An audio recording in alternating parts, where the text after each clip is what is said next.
ఇవి వైట్ నువ్వులండి. ఇవి అంటే నువ్వులు రకాలు ఉంటాయి కదా, ఇవి మెరుస్తాయి అన్నమాట. మా ఊర్లో దొరుకుతాయి, మరి ఇక్కడ దొరుకుతాయో లేవో తెలియదు. మా పల్లెటూరులో దొరుకుతాయి. ఇది బొంబాయి రవ్వ బాగా ఫ్రై చేసుకున్నా. మీకు డ్రై ఫ్రూట్స్ ఏవేవి ఉంటే అన్నీ వేసుకోవచ్చండి. నేను కొబ్బరి కూడా వేస్తాను, ఎండు కొబ్బరి. ఇప్పుడు తినకూడదు కాబట్టి వేయట్లేదు. ఇది పిస్తా బెల్లం, షుగరు తర్వాత యాడ్ చేస్తాను. ఇది నెయ్యి. ఇవన్నీ కలిపి కొన్ని ఫ్రై చేసేటివి ఉన్నాయి, కొన్ని ఫ్రై చేయని ఉన్నవి. ఇవన్నీ రెడీ చేసుకోవాలి.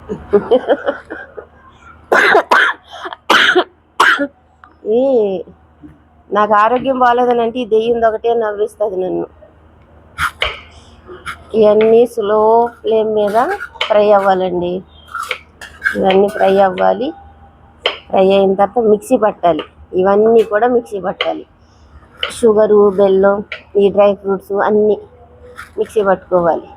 అప్పుడైతే మా అమ్మ ఈ రవ్వ, ఇవన్నీ రవ్వ, కొబ్బరి, ఇది దంపుటోలు ఉంటుంది కదా, అందులో వేసి దంపించేది. ఇక్కడైతే బొబ్బలు వచ్చేసేటివి మాకు, అంత అట్లా చేసేది.